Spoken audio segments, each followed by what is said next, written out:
السلام علیکم اسٹوڈنٹس، کیا حال ہے؟ مجھے امید ہے کہ آپ سب ٹھیک ہوں گے، خیر خیریت سے ہوں گے۔ خوش آمدید کہوں گی ISES کی طرف سے۔ آج ہمارا 3rd لیکچر ہے جو کہ اسلامیات کے بارے میں ہے، اور مجھے امید ہے کہ آپ کو اچھی طرح سے سمجھ آ رہی ہوگی، اور جو چیز آپ کو نہیں سمجھ آ رہی تو آپ پلیز اگین پوچھ سکتے ہیں۔ تو آج ہم اپنا لیکچر سٹارٹ کرتے ہیں۔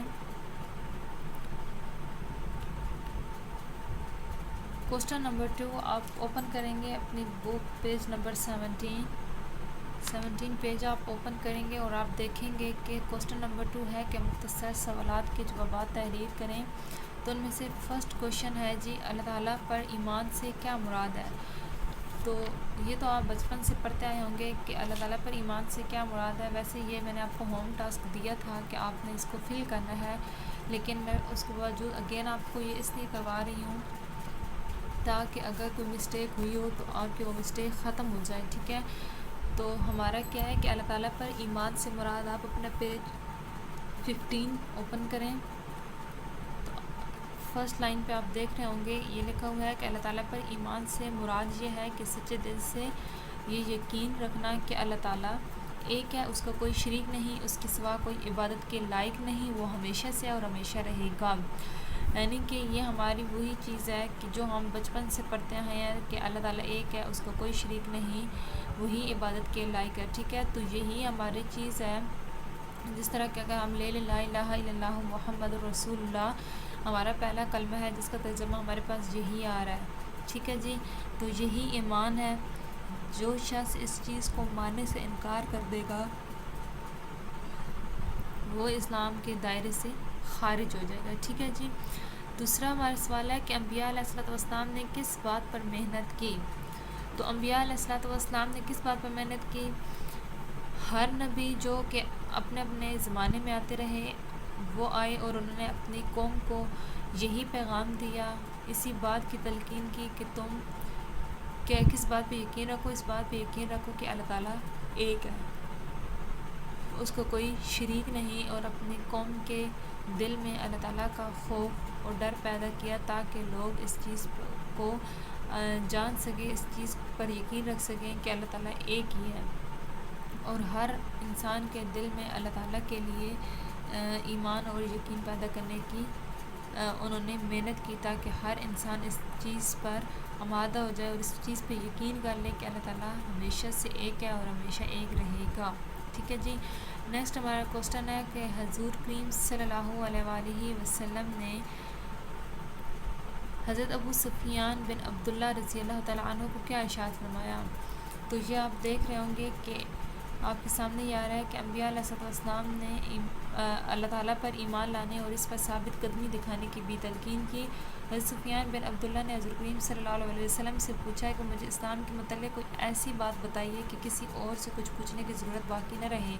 مطلب کیا اس چیز سے یہ مراد ہے کہ حضرت سفیان نے حضور علیہ السلام سے سوال کیا،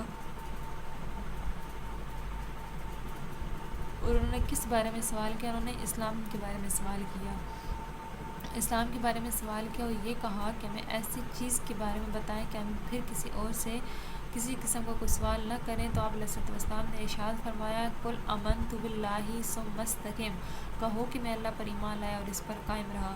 یہ بخاری شریف کی حدیث ہے، اور جب یہ چیز ہم کہہ لیتے ہیں کہ میں اللہ پر ایمان لایا اور پھر اس پر ہم ثابت قدم رہتے ہیں تو ہمیں واقعی ہی کسی سے اس حوالے سے کوئی بات کہنے کی یا پوچھنے کی ضرورت محسوس نہیں ہوتی۔ نیکسٹ ہمارا کوسچن ہے جی، ایمان کامل کے بارے میں نبی کریم صلی اللہ علیہ وآلہ وسلم کا کیا ارشاد ہے؟ تو ایمان کامل سے مراد وہ لوگ ہیں کہ جو ہر چیز سے محبوب صرف کس کو رکھے؟ نبی کریم صلی اللہ علیہ وسلم کو۔ آپ پیج نمبر 16 اوپن کریں، وہاں پہ دیکھیں کہ حدیث مبارکہ ہے کہ نبی کریم صلی اللہ علیہ وسلم نے ارشاد فرمایا تم میں سے کوئی شخص اس وقت تک مومن نہیں ہو سکتا۔ اب یہاں پہ آپ اس چیز میں کنفیوز مت ہوئے گا کہ یہاں پہ کامل لکھا ہے اور یہاں پہ کامل کو کوئی ورڈ نہیں آ رہا، تو یہ حدیث میں کچھ حدیث میں الفاظ یوں بھی ہیں کہ تم میں سے کوئی شخص اس وقت تک کامل مومن نہیں ہو سکتا. کامل سے مراد ہوتا ہے مکمل، پوری طرح سے. تو یہاں پر یہ کنفیوژن اپنے مائنڈ میں لانے کی کوئی ضرورت نہیں ہے. بہت کلیئر سے یہ چیز ہے کہ کوئی شخص اس وقت تک مکمل طور پہ مومن نہیں ہو سکتا جب تک میں اس کو اس کے والدین اور دیگر تمام انسانوں سے محبوب تر نہ ہو جاؤں. یعنی کہ کوئی شخص ہے نا، تو اس کو اگر مجھ سے زیادہ اسے اس کے مال پیارا ہے، اس کی اولاد پیاری ہے، یا کسی قسم کی کوئی اور چیز اسے عزیز ہے، تو وہ شخص اس وقت تک مومن نہیں ہو سکتا.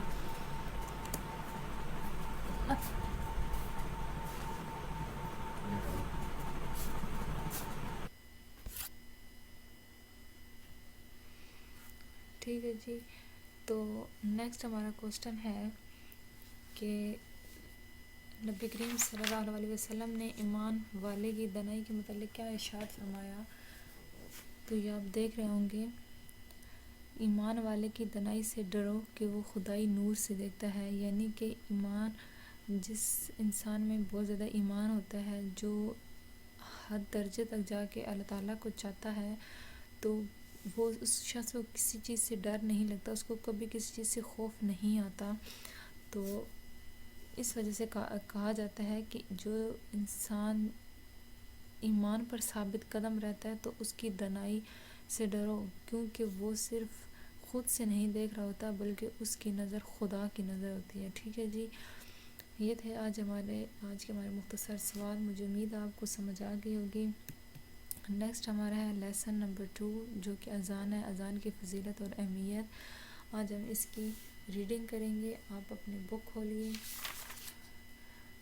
پیج نمبر اوپن کرے 20، اور پیج نمبر 20 ہے جس میں اذان کی فضیلت کے بارے میں سوال کیا گیا ہے. تو اس میں کیا ہے کہ جی اذان کے معنی ہے اعلان کرنا. قرآن مجید میں اذان کا لفظ پکار کے معنوں میں استعمال ہوتا ہے.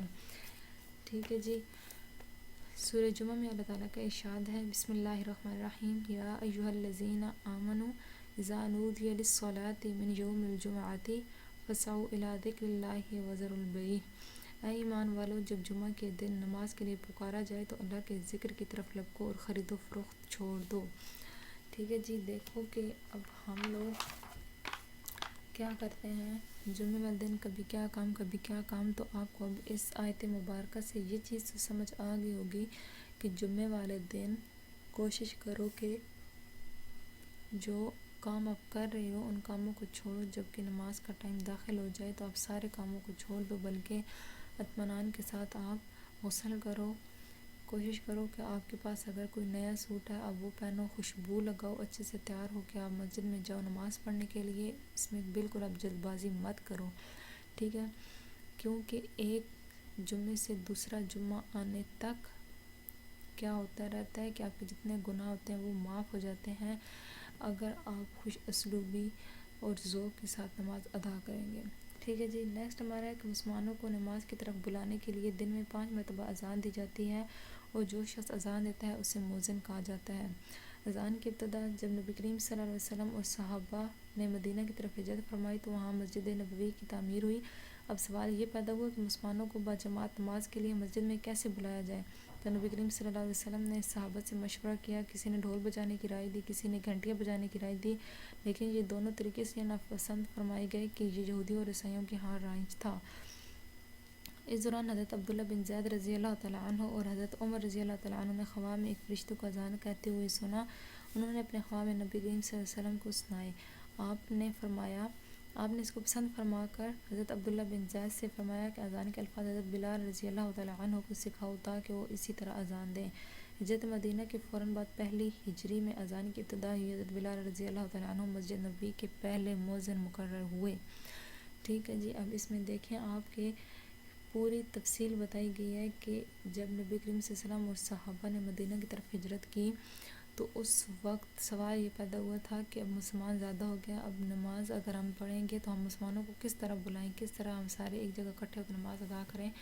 تو پھر کسی نے کہا جی ہم ڈھول بجاتے ہیں، کسی نے کیا کہا، کسی نے کیا کہا. تو کیونکہ اس وقت ابھی اذان کی کوئی نہیں ہوا تھا، مطلب اذان کے الفاظ مقرر نہیں ہوئے تھے، اللہ تعالیٰ کی طرف سے کوئی وحی اذان کے بارے میں نازل نہیں ہوئی تھی، تو انہی دنوں میں پھر حضرت عبداللہ بن زید جو تھے انہوں نے خواب میں ایک فرشتے کو، انہوں نے اور حضرت عمر دونوں نے خواب میں ایک فرشتے کو دیکھا تھا کہ جو اذان کے یہ کلمات کہہ رہے تھے، پوری اذان اللہ اکبر سے لے کر لا الہ الا اللہ محمد رسول اللہ تک انہوں نے تمام اذان کے الفاظ سنے، اور پھر حضور علیہ السلام کی خدمت میں حاضر ہوئے، تمام اذان کے الفاظ انہیں سنائے، تو آپ صلی اللہ علیہ وسلم نے فرمایا کہ یہ الفاظ حضرت بلال حبشی رضی اللہ تعالیٰ عنہ کو سکھاؤ تاکہ وہ یہ اذان دیں، ٹھیک ہے جی۔ نیکسٹ ہم اپنا پیج نکالیں گے، مؤذن کا مرتبہ کیا ہے جی۔ نبی کریم صلی اللہ علیہ وسلم نے مؤذن کا مرتبہ بیان کرتے ہوئے فرمایا ہے کہ قیامت کے دن سب سے لمبی گردن اذان دینے والے کی ہوگی، یعنی مؤذن کا مرتبہ اس حد تک بلند ہوگا کہ ایک اور جگہ آپ صلی اللہ علیہ وسلم نے ارشاد فرمایا، جنت میں انبیاء علیہ السلام کے بعد مؤذن کو سب سے پہلے جنت کا لباس پہنایا جائے گا، یعنی کہ لمبی گردن ہونے سے مراد یہ ہم نہیں لیں گے کہ ان کی گردنیں اتنی لمبی ہو جائیں گی، گردن لمبی ہونے سے مراد یہ ہے کہ ان کا مرتبہ بہت حد تک بلند ہوگا، ٹھیک ہے جی، وہ بہت حد تک اللہ کے قریب ہوں گے۔ اور ایک اور حدیث ہے کہ نبی کریم صلی اللہ علیہ وسلم نے ارشاد فرمایا کہ نبیوں کے بعد جو پہلا لباس جنتی لباس ہوگا وہ سب سے پہلے جو مؤذن ہوں گے ان کو پہنایا جائے گا۔ اذان کی اہمیت کیا ہے جی؟ اذان اللہ تعالیٰ کے حکم نماز کی یاددہانی کا ایک اہم ذریعہ ہے۔ اذان کے ابتدائی کلمات میں اللہ تعالیٰ کی عظمت اور توحید کا سبق دیا گیا ہے، جو مسلمانوں کے لیے ایمان کی تازگی کا ذریعہ بھی ہے۔ نمبر 3 ہے جی، اذان میں اعلان کے ساتھ ساتھ ایک مستقل تبلیغ کا پہلو بھی ہے۔ اذان میں کامیابی اور بھلائی کی طرف بلایا جاتا ہے جو ایک مسلمان کی نماز کی ادائیگی سے حاصل ہوتی ہے۔ اذان میں دنیا اور آخرت کی کامیابی کا سبق بھی ہے۔ اب دیکھیں کہ ہم جو بھی اذان دیتے ہیں، پہلے جو ہمارا پہلے کلمات ہیں ان میں، یعنی کہ بلکہ آپ کا یہ ٹاسک ہے، یہ کیونکہ اذان مرد دیتے ہیں، ٹھیک ہے، لڑکے دیکھتے ہیں، تو یہ آپ کا ٹاسک ہے۔ سب سے پہلا جو آپ کا ٹاسک ہے، آپ نے کیا کرنا ہے کہ آپ نے اذان لکھنی ہے، اور اذان لکھنے کے ساتھ ساتھ اذان کا مکمل طور پہ ترجمہ لکھنا ہے، اور یہ ترجمہ میں آپ کو نہیں بتا رہی ہوں، اس کی وجہ کیا ہے کہ آپ نے خود اذان لکھنی ہے، ٹھیک ہے۔ جس بچے کو اذان نہیں آتی وہ اذان یاد کرے، جو نماز ہوتی ہے اس پہ اذان لکھی ہوتی ہے، ساتھ ترجمہ لکھا ہوتا ہے، آپ ڈھونڈیں، جس بچے کو نہیں آتے وہ ڈھونڈ کے لکھیں، لیکن آپ نے اپنی نوٹ بک پہ یہ ایکسٹرا کوسٹن لکھنا ہے، ٹھیک ہے جی۔ نیکسٹ ہے ہماری فضیلت۔ نبی کریم صلی اللہ علیہ وسلم کا ارشاد ہے کہ اگر لوگوں کو یہ معلوم ہو جائے کہ اذان دینے اور پہلی صف میں نماز پڑھنے کا کتنا ثواب ہے تو ہر شخص دوسرے سے آگے بڑھنے کی کوشش کرے، حتیٰ کہ فیصلہ کرنے کے لیے کوئی راہ ڈالنا پڑے۔ اب اس سے مراد کیا ہے کہ اللہ تعالیٰ نے پہلی صف میں نماز پڑھنے کا اتنا ثواب رکھا ہے کہ اگر ہم لوگوں میں سے کسی کو معلوم ہو جائے تو ہم ایک دوسرے کو دھکے دے کے آگے جانے کی کوشش کریں گے، ہم کہیں گے نہیں پہلے میں، تو لہٰذا آپ کوشش ایسے کرو کہ آپ اذان ہو تو وضو کرو اور مسجد کی طرف لپو تاکہ آپ پہلی صف میں آ جاؤ، ٹھیک ہے جی۔ دوسرا ہمارا ہے جی، آپ صلی اللہ علیہ وسلم نے حضرت بلال رضی اللہ تعالیٰ عنہ کو مسجد نبوی میں اذان کے لیے مقرر فرمایا، اسی وجہ سے حضرت عمر اور دیگر صحابہ ان کو بہت عزت اور احترام کی نظر سے دیکھنے اور انہیں سیدنا بلال کہہ کر پکارتے تھے۔ دیکھیں صرف وہ جو ہے اذان دیتے تھے، انہوں نے اذان کے الفاظ یاد کیے تھے، اور تمام صحابہ جو اس وقت موجود تھے وہ سب حضرت بلال کو بہت عزت اور احترام کی نگاہ سے دیکھتے تھے، ٹھیک ہے جی۔ فوائد کے ہیں، اذان کی آواز سن کر جب نمازی مسجد کی طرف نماز کے لیے جاتے ہیں تو اس کی زندگی میں نہ صرف نظم و ضبط پیدا ہو جاتا ہے بلکہ اللہ تعالیٰ کی فرمانبرداری کے جذبات بھی پختہ ہونے لگتے ہیں۔ اذان کے الفاظ مسلمان کے لیے ایمان کو تازہ کرتے ہیں اور بندگی کا احساس دلاتے ہیں۔ اذان کا جواب، نبی کریم صلی اللہ علیہ وسلم نے فرمایا جب تم اذان سنو تو جواب میں تم بھی وہی کہو جو مؤذن کہتا ہے، حی علی الصلاۃ اور حی علی الفلاح کے جواب میں لا حول ولا قوۃ الا باللہ کہو، اور الصلاۃ خیر من النوم کے جواب میں صدقت و بررت کہو، یعنی کہ باقی ہم اذان جیسے کہتے ہیں ہمیں مؤذن کے پیچھے اسی طرح کہنا چاہیے، لیکن یہ حی علی الصلاۃ اس سے مراد کیا ہے کہ آؤ نماز کی طرف، اور دوسرا حی علی الفلاح آؤ کامیابی کی طرف، جب یہ دو الفاظ کہے جائیں تو آپ نے اس کے جواب میں کیا کہنا ہے، لا حول ولا قوۃ الا باللہ، ٹھیک ہے۔ اور آگے ہے کہ الصلاۃ خیر من النوم، کہ نماز کے لیے اٹھو، نیند سے بیدار ہو جاؤ، کہ نماز جو ہے وہ نیند سے کیا ہے، بہتر ہے۔ تو جب مؤذن یہ چیز کہتا ہے تو ہمیں کہنا چاہیے صدقت و بررت، کہ تو نے بالکل سچ کہا، ٹھیک کہا، ٹھیک ہے۔ یہ ہمارے دو سوال تھے، دو چیزیں جو ہم نے پڑھی ہے۔ سبق نمبر 2 ہم نے ریڈنگ کیا ہے، سبق نمبر 1 کو ہم نے مختصر سوالات کے جوابات پڑھے ہیں۔ نیکسٹ آپ کا ہوم ٹاسک، ایک تو میں نے آپ کو بتا دیا کہ اذان کو آپ نے لکھنا ہے مکمل طور پہ ود ٹرانسلیشن۔ باقی ہے جی آپ نے page number 22، page number 23 and page number 24 آپ نے سولو کرنا ہے، یہ اپنے بک پہ کرنا ہے۔ جو شارٹ کوسچن آنسر تھے چیپٹر نمبر 1 کے، وہ آپ نے اپنی نوٹ بک پہ کیا کرنا ہے جی، لکھنے ہیں، ٹھیک ہے۔ جو جو آپ کو ٹاسک دیا جا رہا ہے آپ نے اس کو کمپلیٹ کرنا ہے۔ ملیں گے پھر اپنے نئے لیکچر کے ساتھ، تب تک اپنا خیال رکھیے گا، اللہ حافظ۔